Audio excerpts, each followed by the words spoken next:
Hello, everybody. I meant to say, hey, Colin, I'm sorry. We'll kick off the weekend, little sinners and saints, with some Jim Jones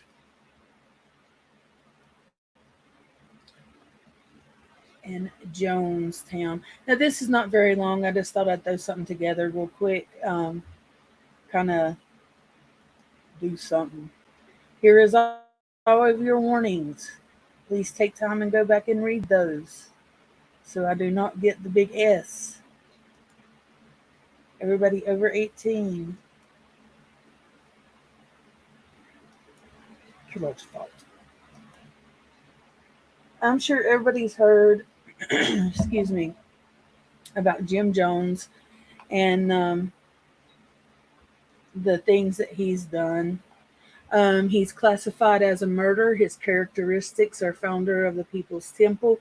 He actually started out as a pretty good preacher, um, but then something happened. I don't know if it was the drugs or what got on there. The group that he's associated with, or the temple group maybe, is mass unaliving by poison. 900 victims plus. At one point I seen it said 4,000.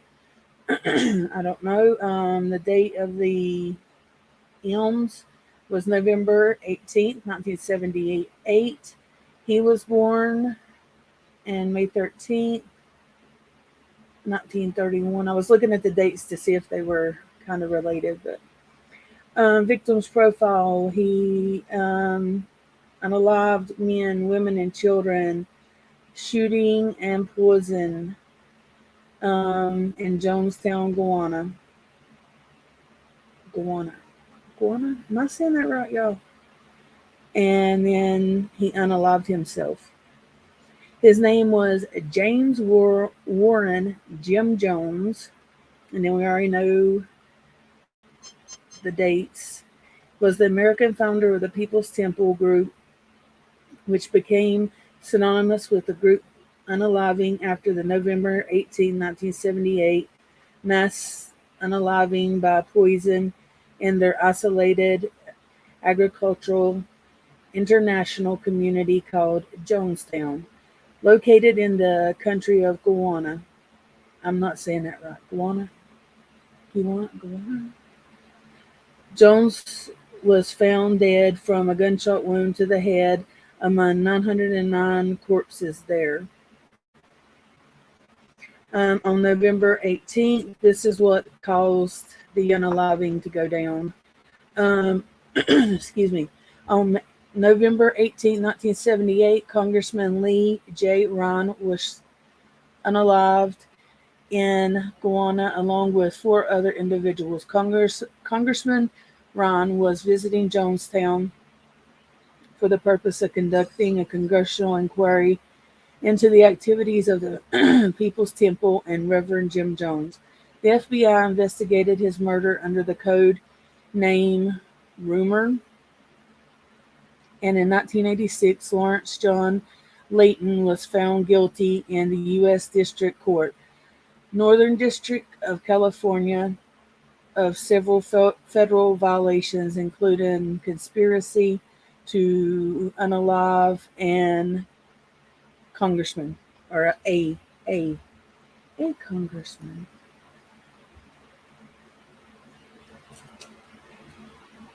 You know, when I put these together, I'm like, that's not a lot of reading. It says Jones was born in Lynn, Indiana, to Lynette Putnam, and James Thurman Jones. I never knew that. He went to high school in Richmond, Indiana. He obtained a bachelor's degree at Butler University in 1961. He sold pet monkeys door to door. Is that I was looking up pictures of this, and he's got two monkeys, and I'm like, what in the hell is going on here? I know that he has started using some kind of drug. I want to say cocaine. No, I don't know. Um, and he just went crazy. I'm not going to show you anything that might get the big S, but this was their compound. Pretty good for people to just move somewhere and don't have anything, huh? Too bad they didn't have a GoFundMe back then. Dun, dun, dun, dun. I tried to block out stuff by using the words. Is my skill still good, Freedom?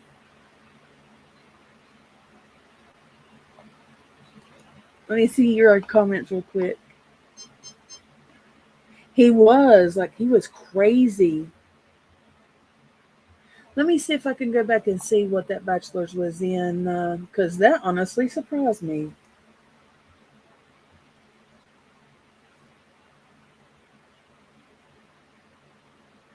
Let me look it up real quick.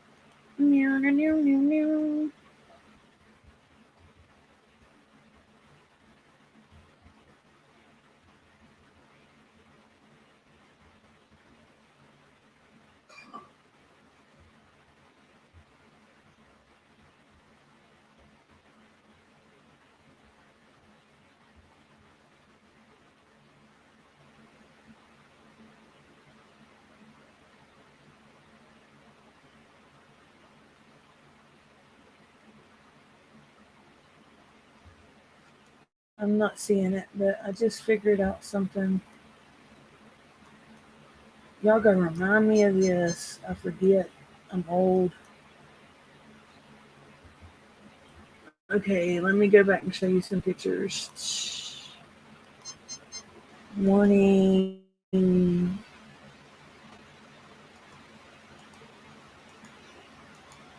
you don't know who this man is, that is him.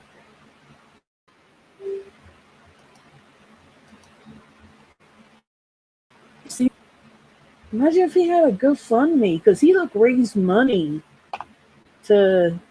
I mean, you don't just find 10 out in the jungle. Oh, yes. But when the congressmen come there, they took like 3 or 4 people with them that wanted to go, and so as they was going back to the plane, they sent their people out to unalive them.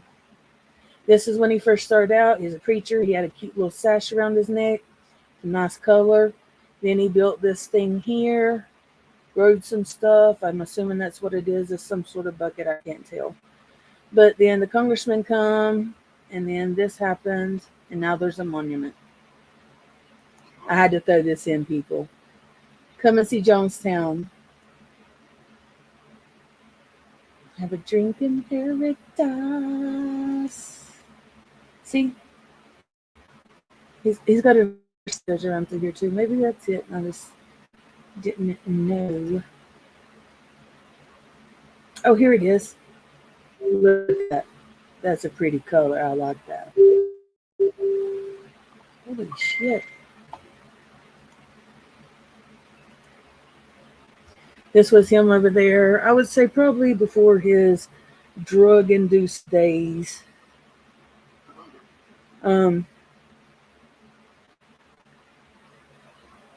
If you see what these are, do you see how long they are? They had to irrigate them, I think, once they got them on the plane. And this was the Kool-Aid. The Kool-Aid. There's people still drinking that Kool-Aid today. Here's a monument that they've got over there. They actually got a lot of stuff over there. If anybody's interested, we could go make a little cult over there. I'm just joking now.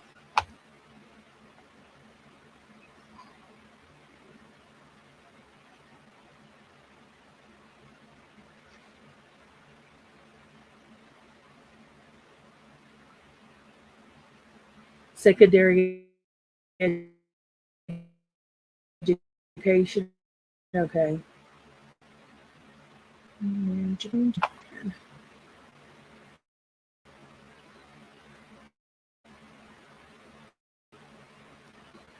Let me see if I can get this to pull up. I hope I can.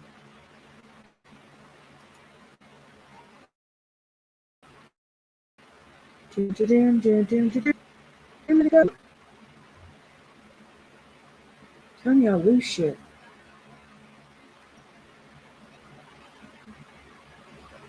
Man, it's not gonna let me share a word.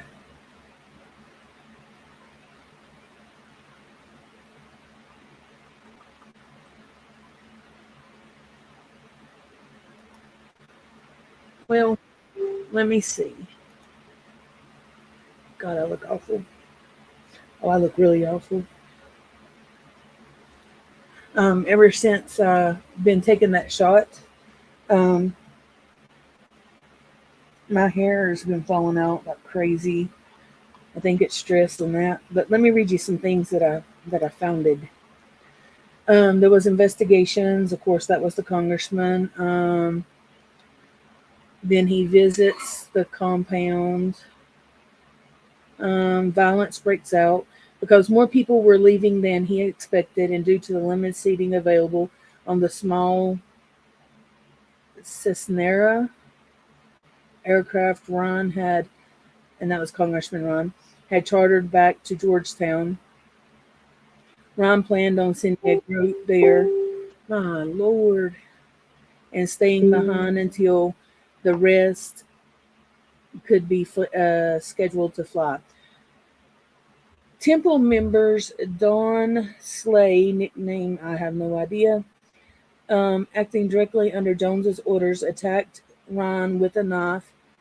This was one of the serious series of orders Jones gave that day, and more of his loyalists taking dramatic and drastic actions without any other loyalists knowing. So he was doing stuff and people didn't know. And then 45 minutes after the unaliving at the airplane, they started drinking the Kool-Aid. People were given shots. People were shot. I mean, there was a lot. It wasn't like you really had a choice. There was no choices at that point. The legacy of Jonestown. Jonestown itself became a ghost town after 1978 and was mostly destroyed by fire in the mid 1980s, after which the ruins were left to decay. Today, there remains little to mark the site where one of the most notorious mass unalivings in history occurred. The building and the grounds were not taken over by local Guanese. I know I'm saying that wrong, and if I hear it, then I'm going to feel like a fool. People, Guanese, but people, because the social stigma associated with the unalivings and the self-unalivings. I'll tell you right now, I would straight up buy that place. I bet you could get it for cheap.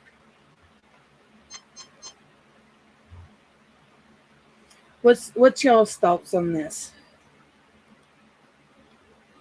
Let me try to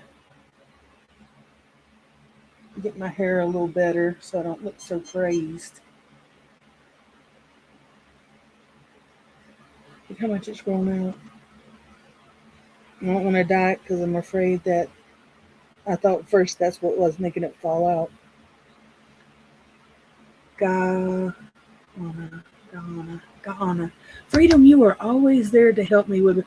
I don't know what it is anymore. Like, I cannot pronounce words that I know. And I'm like, oh my Lord, these people are going to think that I'm illiterate or something. Well, that was my little presentation. It wasn't very long. I may throw something else together that's a little bit more interesting. I might do a conspiracy that's not too hard to, what do you call it? There ain't that many rabbit holes to go down because it takes time. But I'm going to go ahead and jump off here. Thank y'all for joining me. Like always, I appreciate it. Wah! And I will see you again tonight or tomorrow, definitely, with better hair. Hopefully. Hopefully, I'm not bald. Starting to buy wigs and stuff. I will see y'all later. Thank you for joining me.